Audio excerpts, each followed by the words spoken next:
Karma, mon ami, perle du département de Barga, qui lui, dans la province du Yatenga, est enrichi la région du Nord.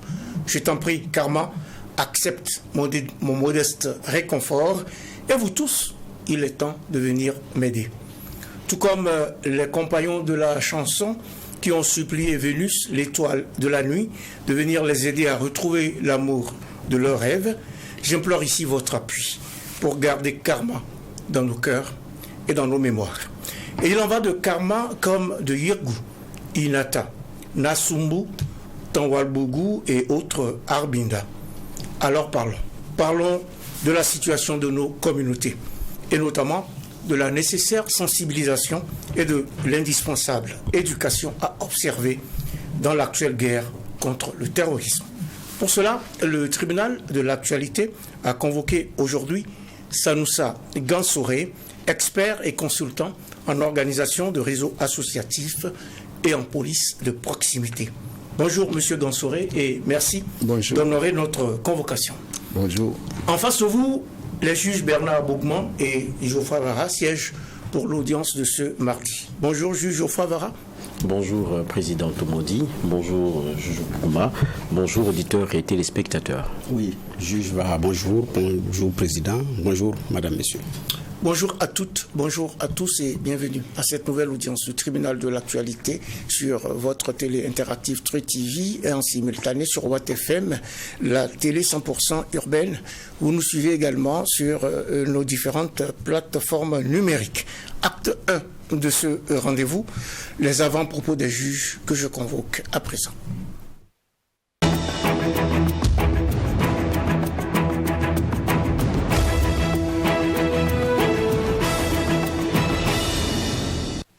Instant privilégié et attendu à chaque audience. La parole est d'abord au juge Geoffroy Vara pour son avant-propos.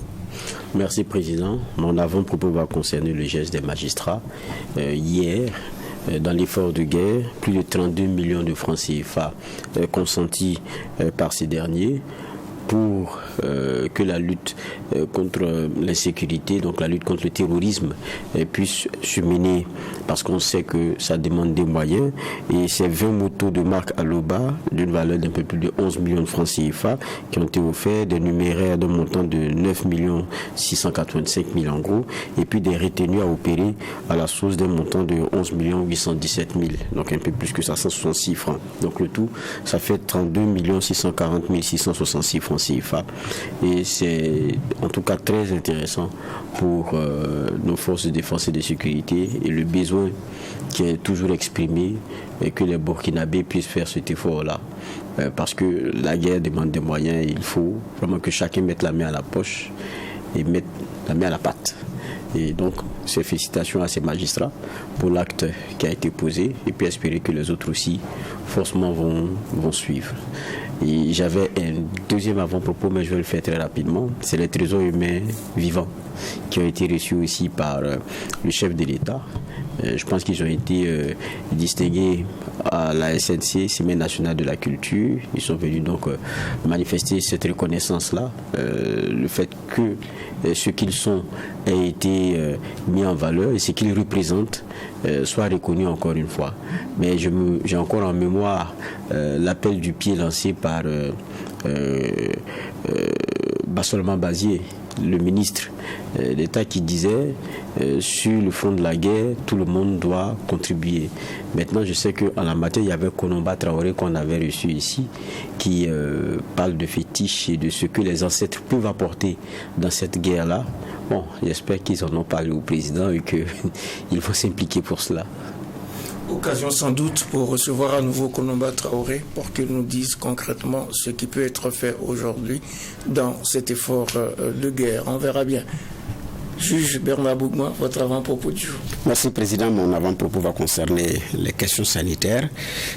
L'OMS a déclaré que le Covid-19 n'est plus une urgence sanitaire mondiale. Déjà le 1er avril, les États-Unis ont levé. Donc vous n'êtes plus obligé d'être vacciné. ni de faire un test PCR avant de rentrer sur le territoire américain. D'ailleurs, du Burkina aux États-Unis, cette mesure avait été levée en ce qui concerne les tests PCR. Ce n'était pas exigé pour entrer aux États-Unis. La Côte d'Ivoire a également levé les questions, les barrières sanitaires, même le cache-nez, sauf si vous êtes vraiment souffrant, vous n'êtes plus tenu de porter le cache-nez, de vous faire vacciner ou de présenter un test PCR. Maintenant, vous vous conformez à la réglementation du pays d'accueil, en tout cas pour l'arrivée en Côte d'Ivoire et le départ.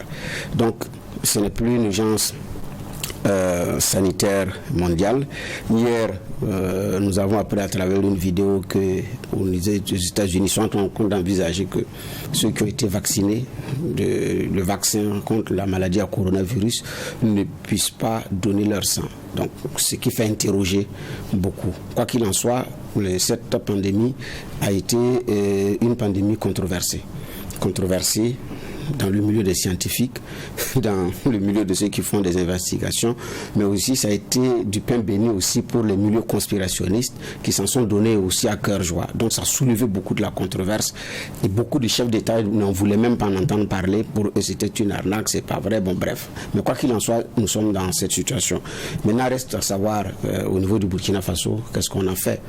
Nous avons assisté à distance à l'aéroport il y a en gros 2 semaines à ce débat houleux entre un passager américain et nos agents qui exigeaient un test PCR. Monsieur présente sa carte de vaccination et dit j'ai 3 doses dans mon sang. Compte tenu de l'exigence de mon pays, j'ai 3 doses dans mon sang. Et donc depuis le 1er avril, chez nous, la barrière a été levée. Je ne comprends pas l'exigence d'un test PCR d'ailleurs qui n'est même plus demandé pour entrer sur le territoire américain.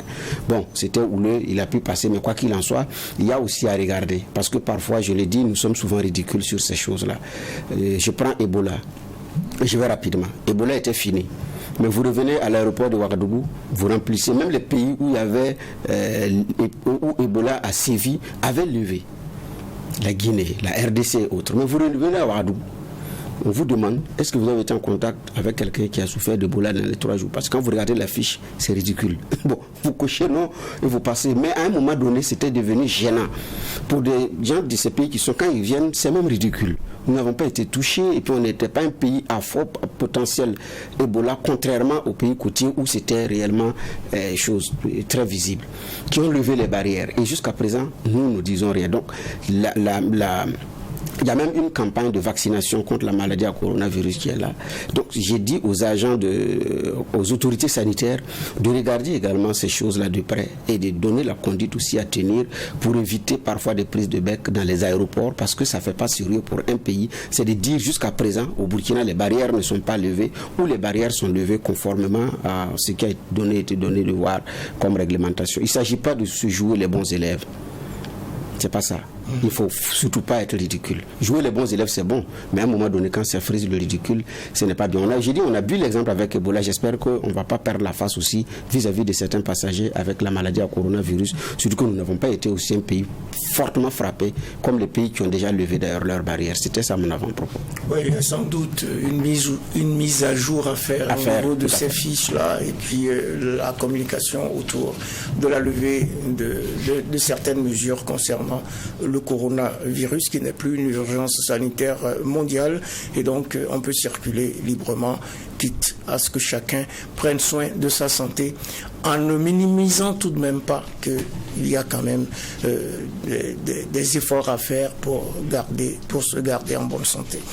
C'est la 2e audience du tribunal de l'actualité pour cette 19e semaine de l'année 2023 qui évoque la police de proximité et la nécessaire sensibilisation des communautés dans la lutte contre l'extrémisme violent et le terrorisme. À la barre des convoqués, Sanoussa Gansouré, expert et consultant en organisation de réseaux associatifs et en police de proximité. Titulaire d'un master professionnel 2 en management des organisations non gouvernementales et associations, option ingénierie de la formation, Sanoussa Gansouré a notamment animé ces dernières années une trentaine de conférences, ateliers sur la place et le rôle de l'éducation et de la société dans la prévention la prévention des comportements déviants chez les jeunes dans le cadre de la participation communautaire à la prévention de l'insécurité. Il nous parlera donc de son expérience dans ce domaine, mais aussi des contours de la police de proximité. Mais avant d'entrer dans le vif du sujet, ouvrons une fenêtre de généralité dans cette audience avec le juge Geoffroy Vara pour commencer. Alors moi je vais aller en faire de la pédagogie. Quand on parle de police de proximité, qu'est-ce qu'il faut entendre par là? Oui. Alors la police de proximité est considérée comme un modèle de gestion de la sécurité axé sur la communauté. Voilà, il s'agit donc d'intégrer au mandat opérationnel des services de sécurité la participation des communautés à la gestion de la sécurité à travers quoi? À travers une identification concertée des problématiques locales de sécurité, la recherche de solutions et la mise en œuvre de ces solutions-là. Donc c'est d'ailleurs l'approche de sécurité publique du Burkina. Tout ce qu'il a comme politique de sécurité au niveau du Burkina, c'est en réalité basé sur justement ce concept de police de proximité. Je pense que le concept, c'est aux alentours de 2005 en gros qu'on entend vraiment parler de police de proximité. Après on a vu les ministres de la sécurité qui se sont succédés en faire l'éloge ou bien vouloir en remodeler la structure pour une meilleure efficacité, mais on est en plein dans une grosse insécurité pour ce qui est du Burkina Faso. Est-ce que ce n'est pas aussi c'est pas la preuve que on a failli d'un point de vue structurel, d'un point de vue offre, d'un point de vue organisation sur ce secteur-là? Alors, par rapport justement à cette question, elle est pertinente. Et moi, ma conviction est que si on avait pu mettre en œuvre effectivement la police de proximité, parce que le premier plan quinquennal, c'est 2005-2009, si on avait pu mettre en œuvre effectivement cette police de proximité, je pense que ce qu'on connaît aujourd'hui, on n'allait pas connaître forcément ça. Parce que on devait avoir une mobilisation sociale effective, de sorte qu'au niveau des communautés, des entités communautaires, un certain nombre d'actions concrètes de prévention soient mises en œuvre. Malheureusement, on a élaboré le premier plan d'action quinquennal ainsi que le deuxième et ça n'a jamais été mis en œuvre conformément justement au contenu de ces programmes-là. C'est véritablement un problème qu'il faut poser et la raison généralement qu'on peut évoquer, c'est lié naturellement aux questions de financement parce que c'est des programmes qui font des dizaines de milliards. On n'a pas pu mobiliser assez de moyens pour la mise en œuvre de cette police de proximité. Ça, c'est le premier facteur. Le deuxième facteur, c'est qu'on n'a pas pu faire en sorte que toutes les communautés ou tous les Burkinabés arrivent à s'approprier ce concept, cette police de proximité. Ça également, c'est une raison de contre-performance qu'on peut évoquer en plus des moyens pour la mise en œuvre de cette politique sécuritaire. Ce qui fait que chaque fois, on est dans la dynamique d'aller expliquer aux populations ce que c'est que la police de proximité. On est dans la logique d'organiser des ateliers de sensibilisation des différents acteurs. Et jusqu'à aujourd'hui, il y a certains qui ne peuvent pas vous expliquer ce que c'est la police de proximité, y compris certains personnels de police et de gendarmerie. Alors, vous parlez de dizaines de milliards. Est-ce que cela veut dire que sans argent, on ne peut pas faire de la police de proximité? Est-ce que la police de proximité ne commence pas déjà par l'humain lui-même, parce que chacun peut faire pour défendre son quartier, sa maisonnée, sa rue, etc.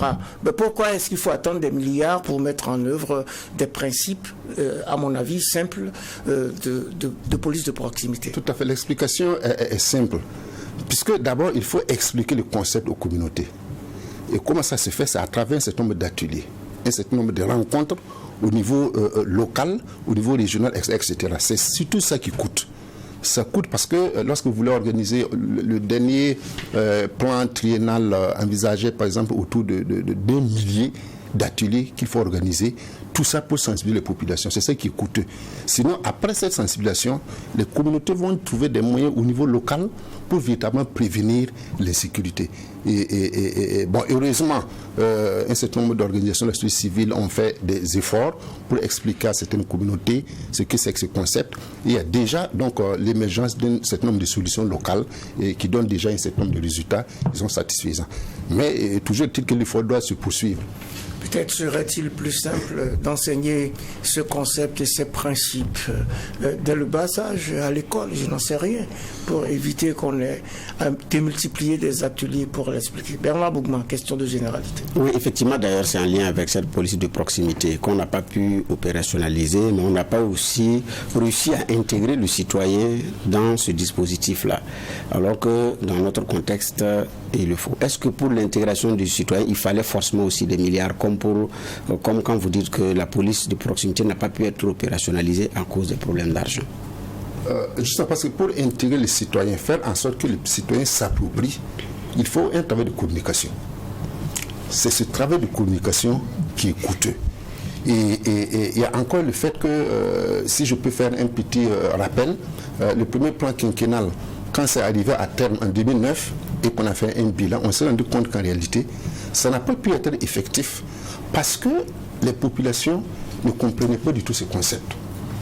Et les policiers et les gendarmes qui étaient censés accompagner la communauté dans ça ne connaissaient pas, ne comprenaient pas, ne maîtrisaient pas tous le concept. Il y a encore, les gens avaient d'ailleurs une conception erronée de la chose. Puisqu'on dit police de proximité, les gens pensaient que les citoyens qui avaient été identifiés pour faire partie des structures locales de sécurité étaient des policiers ou des gendarmes. Il fallait s'en méfier.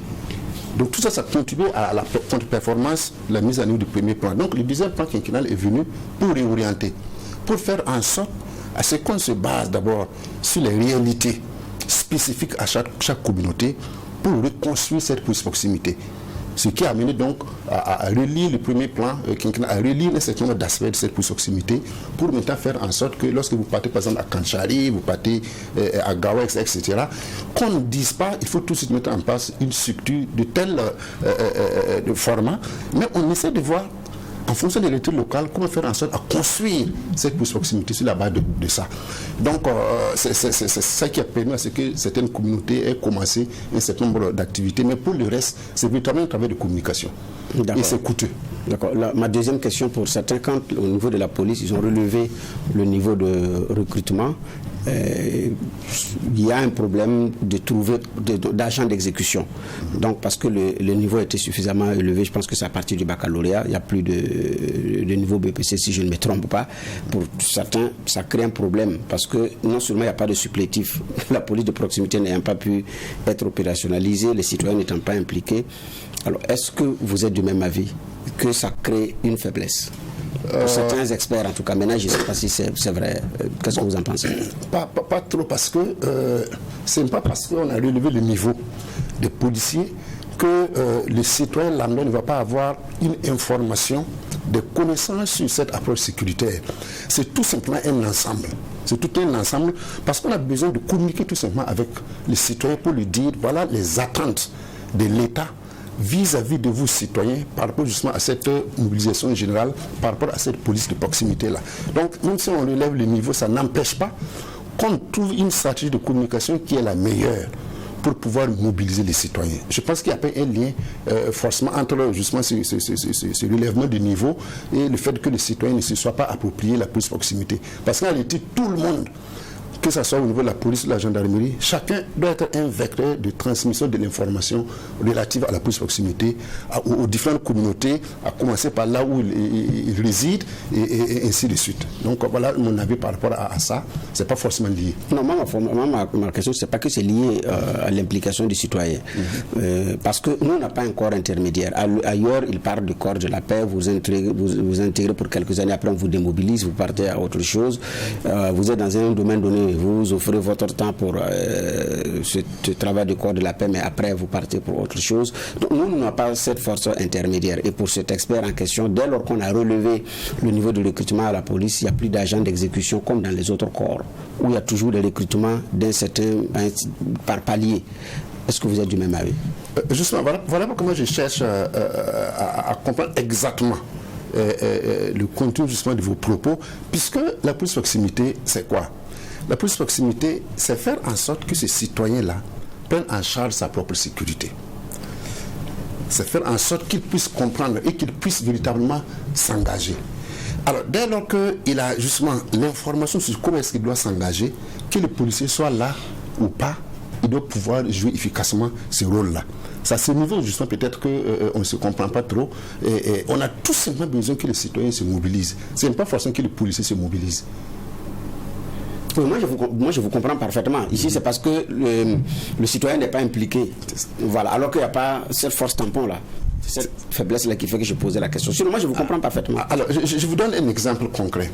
Vous savez, quand on a voulu faire le bilan du premier plan quinquennal, en 2009, on s'est rendu compte en réalité qu'il y a des communautés qui avaient dévancé l'État dans cette façon, dans cette perspective sécuritaire-là. Et avaient mis en place des structures. Quand on parle de Kourououla, c'est ça. Les gens avaient mis en place ces structures-là bien avant le concept de plus proximité au niveau de l'État. Parce que le citoyen s'est rendu compte qu'il faut que son implication soit effective. Ils ont commencé à travailler.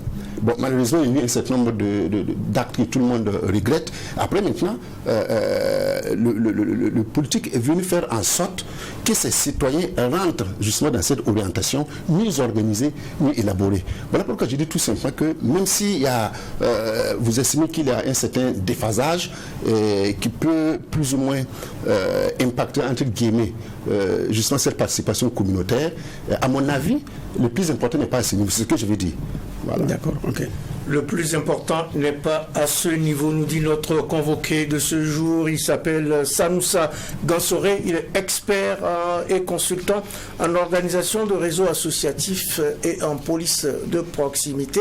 Il nous parlera donc de son expérience dans ce domaine. Mais avant, quelle appréciation faites-vous, Monsieur Gansoré, de la situation sécuritaire actuelle au Burkina ? Bon, je pense que c'est la même appréciation que les juges et vous et les autres citoyens. La situation est préoccupante. Si on est arrivé à prendre un certain nombre de textes pour sonner la mobilisation générale, ça va de soi que c'est parce que la situation requiert justement cette forme justement de réorganisation.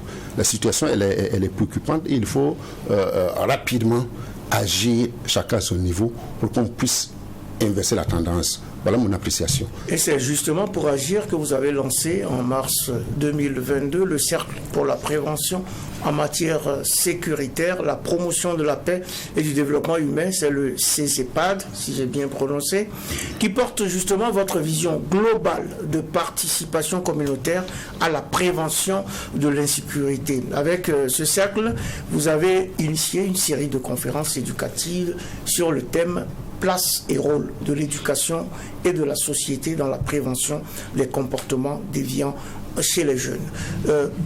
Alors, aujourd'hui, où est-ce qu'on en est avec ça? Comment ces conférences sont-elles perçues par les publics cibles? Alors, donc, très rapidement, si vous permettez, le CESEPAD a été mis en place en 2011 pour justement apporter la contribution d'un certain nombre d'acteurs à l'effort de l'État. Parce que pourquoi en 2011, un petit historique, il y a eu un atelier qui a été organisé par la mairie de Ouagadougou et des experts sont venus de différents continents pour parler de comment les populations doivent participer à la gestion de la sécurité. Et quand nous avons écouté les différentes communications, on s'est rendu compte qu'il y a une sorte de menace qui pèse sur cette police de proximité, cette politique sécuritaire. Pourquoi? Parce qu'on peut arriver à un moment donné où on va avoir le niveau de sécurité, le niveau d'insécurité qui baisse, et le niveau également, le symptôme d'insécurité qui baisse. En ce moment, les structures communautaires de sécurité mises en place vont jouer quel rôle? Et donc, nous, on a dit qu'il faut mettre en place une structure au niveau de la société civile qui va accompagner ces communautés-là à garder justement la dynamique engagée, parce que même s'il n'y a pas de menace sécuritaire avérée, comme on le dit, il y a d'autres formes d'insécurité qui peuvent apparaître. Parce qu'on peut avoir la sécurité aujourd'hui, demain la perdre. Donc il faut qu'il y ait justement une dynamique qui soit une flamme qui soit maintenue par les communautés. C'est ce qui nous a amené à mettre en place justement cette structure depuis 2011. Alors pour revenir aux conférences, nous nous sommes basés sur un certain nombre d'analyses diagnostiques au Burkina, ailleurs, dans d'autres continents, par rapport à la question de l'insécurité. On s'est rendu compte que partout on vous dira qu'une des causes majeures et profondes de l'insécurité, c'est la défaillance de l'éducation en famille. C'est la défaillance de l'éducation dans les familles. De sorte que il y a eu un juge américain, Gillian, son nom, qui a écrit une brochure. Après avoir jugé plusieurs enfants délinquants, il a sorti une brochure intitulée How to make a delinquent. Comment fabriquer un délinquant. Dans cette brochure, il a énuméré un certain nombre de recettes. Lorsque vous les mettez en pratique, c'est sûr que vous allez fabriquer un délinquant. Et lorsque vous voyez la première mesure qu'il indique aux recettes, c'est pour qu'on n'aille pas dans ce sens. Il dit, ne donnez à votre fils aucune instruction religieuse ou civique. Contentez-vous des besoins de son corps. Voilà la première recette qu'il a donnée. Donc, ça montre jusqu'à quel niveau il faut être accroché aux questions d'éducation pour qu'on puisse véritablement éviter que les gens n'aillent dans le sens justement de comportements déviants. Donc, et d'autres d'ailleurs se sont prononcés sur les liens entre éducation et insécurité dans toutes ses formes, ce qui nous a amené à dire, voilà, nous allons nous orienter vers les questions éducatives.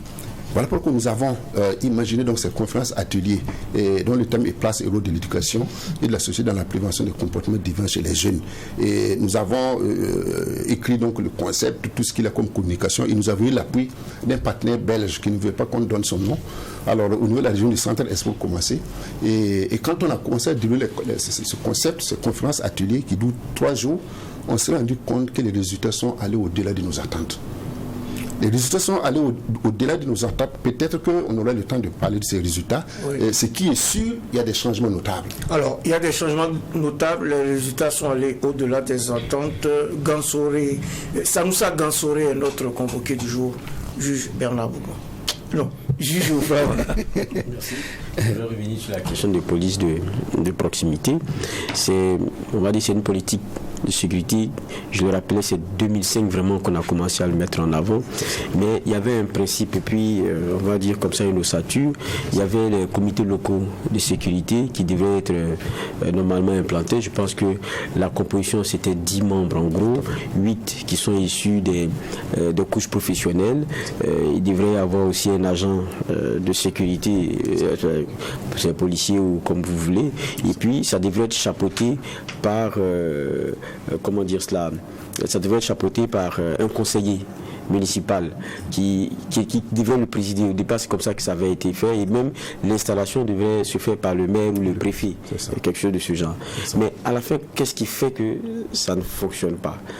Parce que quand on regarde la police de proximité, son principe même, c'est de créer déjà une proximité entre l'agent public de sécurité et puis celui qui est demandeur de sécurité, le citoyen lambda, qui, dans la prévention, dans une conjugaison des efforts, arrive donc à faire un travail commun. Mais c'est pour le bien de tous. Qu'est-ce qui fait que ça ne fonctionne pas? Est-ce que c'est parce que la force de défense et de sécurité est très distante de ces populations-là? Quand on met un comité local de sécurité, c'est pour les rapprocher, c'est pour les mettre ensemble, et puis encore que c'est le FDS qui, de façon ordinaire ou extraordinaire, pilote les rencontres qui devaient y avoir. Donc il y a un genre de rapprochement naturel qui se fait avec les rencontres qui devaient se faire. Mais qu'est-ce qui fait que, en définitive, ça ne fonctionne pas? D'accord. Donc, merci bien au juge Vaha pour la question. Alors, si on remonte au premier plan quinquennal, comme vous l'avez bien dit, il est dit que le comité local de sécurité CLS est mis en place par le maire, est installé par le maire ou le préfet. Le premier projet a commencé là. Dans certaines localités, dans certaines communes où il y a une parfaite symbiose entre le maire et le préfet, on a pu mettre en place les CLS. Dans d'autres localités, ça n'a pas été le cas. De sorte qu'au bilan en 2009, on s'est rendu compte qu'il y a très peu de localités qui ont pu mettre en place les CLS parce que justement personne ne savait, le maire ne voulait pas laisser ça au préfet et vice-versa. Ça crée un problème. Donc il a fallu trancher clairement à travers donc, la relecture du décret pour dire exactement qui nomme, qui installe. On est passé donc à la mairie et vous avez dit que c'est chapeauté par un policier ou bien un gendarme. Bon, quand on dit que c'est chapeauté, c'est trop dit. Au fait, le policier ou le gendarme est membre du comité local de sécurité. Je disais plutôt que c'est chapeauté par le conseiller municipal. Pas le conseiller. Voilà, ça, justement, voilà. C'est par rapport justement à celui qui met en place la structure. C'était justement l'un de ces deux acteurs-là. Donc ça a pris du temps pour qu'on règle le problème. Et beaucoup je pense que c'était autour d'un millier, de 1200 à peu près CLS qui avaient été installés sur 8000 et quelques attendus. Oui, ça a été également un élément de contre-performance. Voilà. Mais le plus gros élément, le plus grand facteur, comme je l'ai dit, c'est l'appropriation du concept par les communautés. Les jeunes ne savent pas ce que c'est. Ou bien ils comprennent mal la chose. Et ceux qui sont dedans se disent que c'est eux les policiers, les gendarmes du coin. Et ils ont un certain nombre de comportements qui font en sorte que les populations les fuient. Ça également, c'est connu. Ailleurs où c'est installé, beaucoup ont fait des efforts pour donner un certain nombre d'informations aux policiers, aux gendarmes pour qu'ils puissent être efficaces. Mais ce n'est pas toujours le cas. Voilà, donc ça c'est un élément qui peut être justement pris comme élément, la question de la confusion des rôles. Bon, bien qu'on ait clarifié ça, il a fallu un travail justement de remobilisation, si je peux m'exprimer ainsi, au niveau des communautés. Il faut des moyens. Là, je dirais il faut des moyens. Les moyens n'ont pas toujours suivi. Voilà pourquoi nous avons toujours dit il faut qu'il y ait des structures, des OSC qui accompagnent l'État. Ça, c'est indispensable. C'est un peu le rôle que nous essayons de jouer. Et on a pu donner l'information par le truchement d'un certain nombre de médias pour que les gens comprennent mieux. Même la question des Kolwero qui avait fait des gauchos. Moi, nous, on était obligés d'essayer de véhiculer l'information vraie. Parce que les gens, ils disent un certain nombre de choses alors qu'ils n'ont pas l'information vraie. Nous aussi, on a continué justement à apaiser un peu, j'allais dire, les tensions par rapport à ce concept de Kolwero. Parce qu'on sait, dès que l'État peut ne pas tout faire, mais il faut que d'autres structures, comme la nôtre, jouent ces rôles-là. Justement, vous parlez de Kolwero. Je me rappelle que c'était sous le ministre Simon Compaoré. La question de police de proximité était vraiment revenue en avant-garde. Et puis, évidemment, les Kolwero, Dozo, ça a commencé à poser problème parce que comment vous mettez ces comités-là en place alors que naturellement et dans l'évolution historique de certaines communautés, ils ont réfléchi déjà à un modèle qui y répond. Quand on voit Dozo, Kolwero, c'est un peu ça. Vous venez comment? Vous voulez jusqu'à poser, vous les phagocytez. C'était aussi un autre problème. Tout à fait. Alors, la relecture du premier décret a permis de prendre en compte justement cette préoccupation. Et cette relecture dit que dans chaque village, on met en place une structure communautaire locale de sécurité. Et s'il se trouve qu'il y a une structure, notamment ce qu'on appelle initiative locale de sécurité, comme Kolwero, comme Dosé ou autre chose, les communautés peuvent considérer ces structures-là comme les structures communautaires locales de sécurité. Elles n'ont pas besoin de recréer. Et ce qui a fait qu'on a fait un tour dans les 13 régions à l'époque pour expliquer aux communautés comment est-ce que ça va fonctionner. Si vous avez déjà une association une initiative locale de sécurité, à vous de vous entendre autour de cette ILS-là et l'accompagner, mais en respectant justement ce que les textes disent par rapport au fonctionnement pour éviter justement, parce que les ILS ne doivent pas utiliser des armes, c'est juste des questions de prévention. Faire des diagnostics au niveau local, voir qu'est-ce qui constitue les causes de notre insécurité au niveau local et maintenant trouver des solutions au niveau local avec l'appui de la police et la gendarmerie. Voilà un peu, ça a été réglé par le deuxième, par la relecture du décret 1056. Voilà. À un moment donné, si ça chauffait parce que les Kolwero, eux, ne voulaient pas. Il y a certains qui disaient non, on ne veut pas faire partie de la police de proximité. Ça avait commencé à faire des grosses choses. Mais l'autre aspect que je voulais aborder, à la vérité aussi, certains craignaient de l'instrumentalisation politique.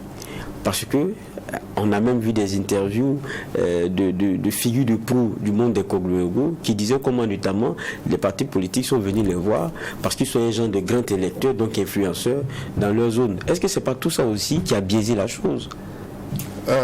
Voilà, parce que la question que je me pose, est-ce qu'il y a cette structure, cette forme d'organisation actuellement qui n'est pas la proie du politique?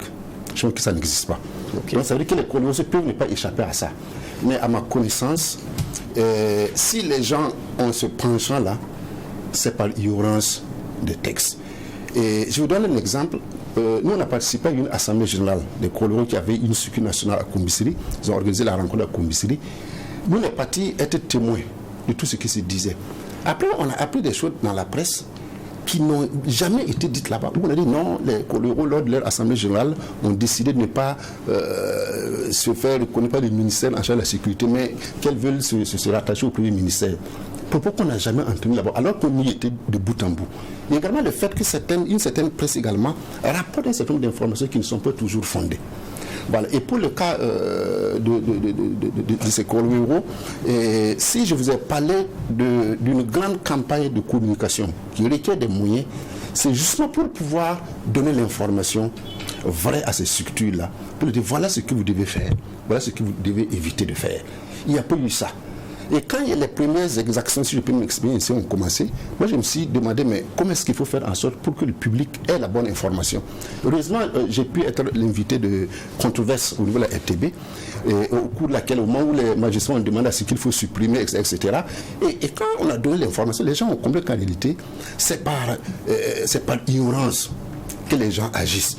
Et lorsque les gens commencent à installer certaines habitudes négatives, pour justement les faire abandonner, il faut encore plus de moyens. Malheureusement, il n'y a pas eu ces moyens-là pour pouvoir permettre d'éviter un certain nombre de comportements. Quelle presse a fait un compte rendu pareil, faux d'ailleurs, mensonger? Quelle presse? Est-ce que je peux le dire comme ça? Je sais en tout cas que c'est une presse en ligne. Ils ont rapporté. Et nous, on y était.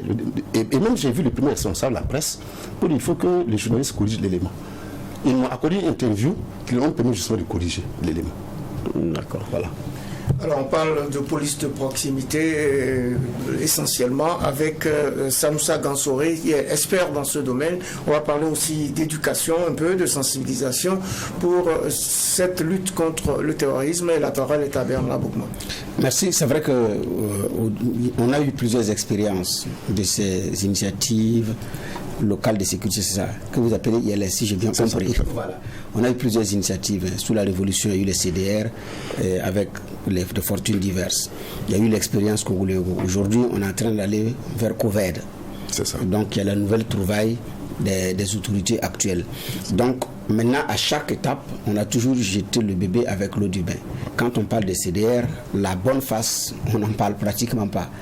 Corlego, c'est pareil. Il y a eu des exactions qui ont été commises. On a vu les vidéos où des gens sont en train d'être torturés et martyrisés. Ça, on l'a vu. Ils se sont érigés en des... C'est comme si c'était un commissariat, une gendarmerie, un tribunal pratiquement local. Ce qui, même ces tortures au niveau de la police et de la gendarmerie, on les reprouve. Donc ça jouait quand même sur leur image et ce n'est pas peu de le dire. Et ça, c'est pas par exemple un montage d'un média. Mais maintenant, est-ce que le COVED, c'est sûr que vous avez lu les textes fondateurs, est-ce que ça peut être une solution? Merci bien. Voilà, monsieur le juge Boukman. Alors, nous partageons cette analyse quand on a vu justement ces textes-là qui prévoient la mise en place des comités de veille et de développement. C'est ça. Et ces mêmes textes qui disent que les autres structures qui jouaient les mêmes fonctions doivent cesser dès lors que ces couverts vont être actionnés. Nous, on s'est posé la question, est-ce qu'on a pris le soin de faire l'état des lieux de ce qui existe déjà? Parce que si ce n'est pas fait pour mettre en évidence les faiblesses et les forces, ça va être une sorte de trou de Babel, une perpétuelle reconstruction. Alors qu'il y a déjà une dynamique qui est engagée. Il ne faut pas perdre cette dynamique. Il y a des ILS qui fonctionnent très bien, qui sont justement en parfaite intelligence avec les services de sécurité et qui donnent des résultats. Si maintenant on dit voilà, on va mettre en place des couvertes et que ces couvertes vont désormais jouer la fonction justement de prévention de l'insécurité en lieu et place de ces ILS et deviennent quoi? Mais nous attendons quand même le décret d'application pour voir exactement comment est-ce que le ministère va manager tout ça. Peut-être qu'ils vont trouver une forme d'astuce qui nous éviterait justement de perdre toute la dynamique et tout le savoir qui est acquis par ces ILS pour qu'on puisse véritablement monter un cran dans la prévention de l'insécurité. On espère. Sinon, ça va être véritablement peine perdue, ça va être du gâchis qu'on ne prenne pas ces acquis-là pour justement les verser dans cette nouvelle loi. Effectivement, je pose la question parce qu'il y a deux entités, veille et développement. C'est ça. Alors qu'on avait les CVD, les comités villageois de développement, la dénomination est claire. Ici, c'est couvert, comité de veille et de développement. Donc, c'est sur aspect sécurité et développement. D'ailleurs, ils vont remplacer les CVD. Tout à fait. Voilà, donc ma question c'était de savoir si c'est réellement notre nouvelle forme de police de proximité ou bien c'est une tentative d'organiser les communautés, je ne sais vraiment pas. Comme vous êtes expert ou consultant dans le domaine, je me suis dit que peut-être vous aviez été associé à la réflexion, c'est pourquoi je vous pose la question. Tout à fait. J'ai l'impression que... Je n'ai pas été associé, mais comme vous le dites, il y a la dimension développement qu'on peut comprendre aisément, il y a la dimension sécurité. Alors en 2009, quand on faisait le bilan, nous avons présenté un format similaire on avait dit peut-être qu'il faut faire en sorte que justement les CVD jouent également cette fonction-là, en faisant en sorte qu'il y ait un comité spécifique qui se charge des questions de sécurité et d'autres comités spécifiques chargés d'un certain nombre de secteurs de développement, comme l'eau, comme ceci, cela, dans un ensemble harmonisé. En 2009, on avait proposé ce format-là. Bon, malheureusement, on a dit, voilà, on va plutôt laisser les communautés s'organiser sur la dimension sécuritaire et après, on va voir comment est-ce que les choses peuvent évoluer après. Donc, si on avait vu justement ce format, je pense que, bon, si ça a été pris par le gouvernement, certainement c'est avec beaucoup de réflexion et d'intelligence, nous n'avons pas de raison de croire que ça ne va pas donner de grands résultats. Mais nous souhaitons seulement qu'il faille construire avec l'existant. Il ne faut pas faire fi de ce qui existe parce qu'on va perdre beaucoup d'énergie, voilà, beaucoup de tout. Il faut donc tisser la nouvelle corde au bout de l'ancienne. C'est important de tenir compte des acquis et de tenir compte aussi des faiblesses pour rebondir. Nous sommes à quelques minutes de la fin de cette audience et vous êtes investis dans l'éducation et la sensibilisation des communautés pour lutter contre l'extrémisme violent et le terrorisme. Où en est-on aujourd'hui? Que faut-il faire finalement? Qu'est-ce qui ressort de vos conférences et que faut-il faire aujourd'hui pour maximiser cet effort de sensibilisation et d'éducation afin d'amener chaque communauté à être plus résiliente, plus opérationnelle vis-à-vis de ces questions-là? Je rappelle à nos auditeurs qui nous écoutent sur Radio Watt FM que nous recevons aujourd'hui Sanoussa Dansoré. Il est expert dans le domaine de la police de proximité. Sanoussa Dansoré. Alors, donc, en quelques secondes, je vais dire un peu d'abord comment est-ce que ces conférences ateliers sont organisées. Alors, c'est des conférences qui abordent un certain nombre de thématiques. On parle des défis et des menaces de sécurité du Burkina. On parle du concept d'éducation. On parle également des valeurs, un certain nombre de valeurs morales, éthiques. Et nous parlons du profil du père éducateur et de la mère éducatrice. Et pour terminer, nous parlons de recettes éprouvées en matière d'éducation. Ces recettes permettent, lorsque votre enfant est en situation de déviance, qu'il revienne à la raison. Ces recettes permettent également de faire en sorte que l'enfant qui grandisse avec un certain nombre de valeurs vertueuses. Et partout où on a développé cette conférence atelier, Dieu merci, les résultats sont immédiats. Ça, on a des vidéos, les gens en témoignent, les résultats sont immédiats. Des parents qui avaient des enfants et qui étaient en conflit avec la loi, qui étaient dans des groupes de délinquants qui consommaient des stupéfiants et même des braqueurs, ont cessé le braquage. On cessé les braquages et à la satisfaction de tout le monde. Également au niveau des établissements, les enseignants qui ont participé sont allés implémenter les recettes. Ils se sont rendus compte que les violences scolaires ont presque cessé. Ils se sont rendus compte également que les parents accordent beaucoup plus de temps pour le suivi des enfants à l'école. Également, comme autre type de résultats, il y a beaucoup de débits de boissons frélatées qui ont fermé. Soit parce que les promoteurs ont participé à nos conférences, ils se sont rendus compte de la dangerosité de leurs pratiques, ils ont changé de métier, soit parce qu'ils n'avaient plus de clients. Parce que les gens ont pris conscience de la consommation, des conséquences liées à la consommation justement d'un certain nombre de produits. Et dans d'autres localités, on vous dira que les plaintes ont diminué au niveau de la police de la gendarmerie. Les gens ne voient plus les gens venir se plaindre. Parce qu'ils sont arrivés à impacter les communautés. Et on nous a dit au niveau d'une commune que je ne vais pas nommer, qu'il y avait 2 grands braqueurs qui étaient chaque fois pris entre les mains de la gendarmerie. Et après nos conférences, les 3 ont abandonné. L'autre est devenu grilleur de viande, l'autre est laveur de moto, l'autre est devenu apprenti chauffeur. Alors, tout ça du fait de cette conférence-là. Donc, ce qui veut dire que les impacts sont là et les communautés ont besoin de ce type de conférences. Également, des gens qui sont réconciliés. La question de la réconciliation. Alors, nous avons animé une conférence de 3 jours. Et le 10e jour, il y a 2 leaders communautaires qui ne se parlent pas depuis au moins 10 ans. Et chacun a un certain nombre de monde derrière. Et ces 2 se sont serrés la main sous un arbre, devant le regard, me disait, j'allais dire, des participants. Que ce n'est pas vrai, que c'est 2 poids lourds. La communauté là, c'est serre la main. Et ça, on peut le multiplier à souhait. Parce que nous arrivons à monter aux participants, comment est-ce qu'on doit laisser nos égos? Comment est-ce qu'on doit conjuguer les efforts? Comment est-ce qu'on doit faire prévaloir l'intérêt supérieur de nos communautés sur nos intérêts individuels? Nous arrivons à avoir en tout cas des impacts par rapport à ça. Je pense que le juge veut réagir par rapport à ça. Donc, Oui, juge vous-même. Bon, je me suis positionné pour mieux écouter, mais bon. Ah, d'accord. Vous avez participé à... Non, à l'une de ces conférences. Non, j'étais curieux de savoir quelles sont les localités, mais comme vous dites que vous ne voulez Non, pas. les localités, je peux citer. Parce que ça s'apparente à des localités pilotes, et si les résultats engrangés sont effectivement tangibles, il importe de connaître ces localités pour que... implémenter ailleurs. Exactement. Voilà, c'est la plupart des communes du Boulgour. Il y a Tinkodgo, il y a Zabré, il y a Galango, il y a Bitou. On est allé de l'autre côté à Saint-Cancé, dans le commune c'est Yargatenga. C'est une quinzaine de communes et une commune au niveau de la région du Centre-Nord qui est Sapsé. Voilà, c'est avec l'appui de notre partenaire qui est Bissau Gold qu'on peut citer. Voilà. Donc, les résultats, on peut pas on peut les multiplier à comme je l'ai dit. Mais aujourd'hui, avec la question du terrorisme, la situation à quel niveau dans ces localités-là dans ces matières de cohésion sociale dont vous parlez? En tout cas, ce qui nous revient, c'est que les populations ont compris le message et se sont engagées dans une dynamique de co-construction de la sécurité en donnant un certain nombre d'informations, en faisant en sorte que ces enfants qui ont des comportements déviants ne soient pas la proie à des groupes armés. Ça, en tout cas, je pense que nous avons pu, peut-être en plus d'autres efforts, d'autres acteurs, faire en sorte qu'il n'y ait pas, en tout cas, de jeunes de la localité qui s'en rendent. On n'a pas d'informations précises, en tout cas, là-dessus, dans des groupes armés ou dans des bandes armées, je veux dire. Et voilà. Plus concrètement, peut-être pour que nos téléspectateurs et auditeurs perçoivent plus les choses, c'est quoi le discours? Qu'est-ce qui est dit, qu'est-ce qui est fait concrètement pour qu'un braqueur devienne grillé de viande? C'est ça.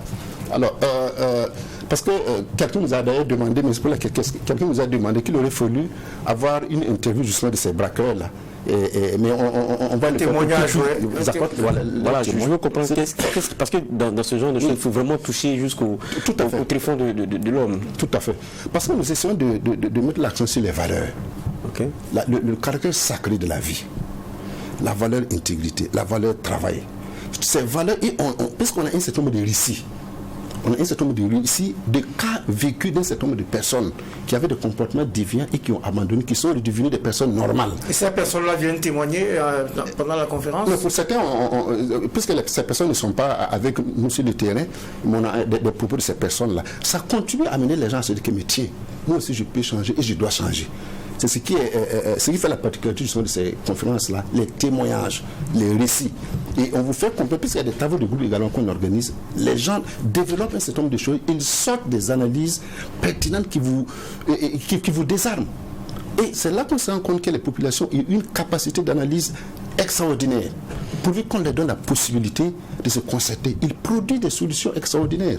Et c'est ça qu'on prend et on enrichit ce que nous avons comme recette à donner aux participants. Et véritablement, si vous me permettez, ce n'est pas pour nous jeter cet homme de fleurs. Rares sont les conférences qu'on organise sans qu'il y ait des participants qui nous versent des larmes. C'est rare. Vous allez voir des gens à la limite en sanglots. Parce qu'ils se sont rendus compte de leur culpabilité par rapport à l'échec de l'éducation de leurs enfants. Ils se sont rendus compte des erreurs qu'ils ont, j'allais dire, emmagasinées depuis qu'ils ont commencé à être pères éducateurs ou même éducatrices. Et il y a un professeur de lycée qui nous a dit, lors d'une conférence, que c'est maintenant qu'il a appris ce que c'est que l'éducation. Que c'est maintenant, bien qu'il soit proviseur d'un lycée, maintenant qu'il a compris ce que c'est que l'éducation. Oui, parce que lorsque nous parlons d'éducation, nous mettons l'accent sur la partie donc valeur morale. Comme un penseur le dit que l'instruction éclaire l'esprit et l'éducation règle les mœurs. C'est la question de mœurs, question de valeurs.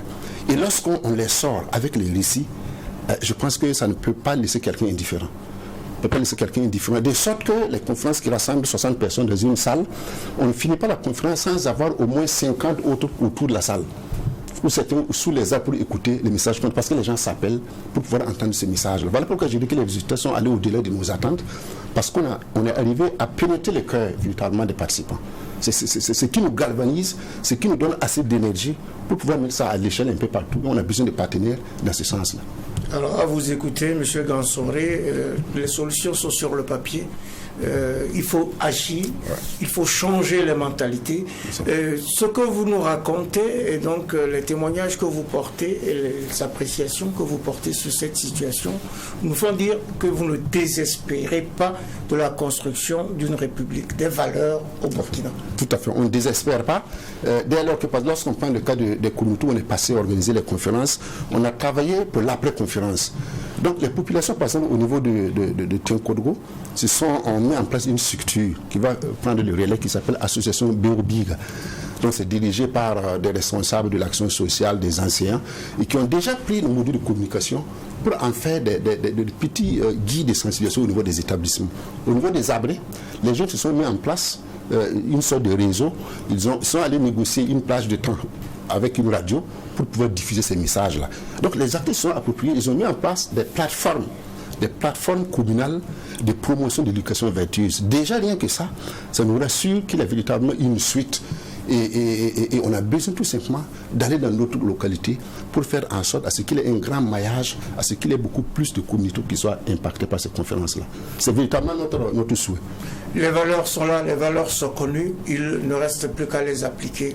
Intégrité, solidarité, vivre ensemble et honnêteté envers soi-même, envers les autres. Et puis nous nous porterons mieux. Travaillons ensemble dans l'éducation et dans la sensibilisation pour gérer le mal-être de nos communautés. Ainsi s'achève cette audience du tribunal de l'actualité consacrée aux questions relatives à la police de proximité et à la sensibilisation des communautés dans la lutte contre le terrorisme avec Sanoussa Gansoré, expert et consultant en organisation de réseaux associatifs et en police de proximité. Merci, M. Gansoré, d'avoir honoré notre convocation. Merci. Merci, juge Geoffroy Avara. Merci. Merci, juge Bernard Boukman. Merci, Président. Et merci aux équipes techniques de réalisation ainsi qu'à vous tous, auditeurs et auditrices de Watt FM, téléspectateurs et téléspectatrices de Tri TV, pour votre attention et pour votre fidélité. Courage à toutes nos forces combattantes, prompt rétablissement aux blessés et aux malades, en ces temps troublés où chaque matin que l'on découvre est une grâce infinie. Prenons donc soin les uns des autres en attendant de retrouver le tribunal de l'actualité dès demain. Mêmes heures, mêmes antennes, avec un maillet toujours aussi juste, incisif et sans complaisance.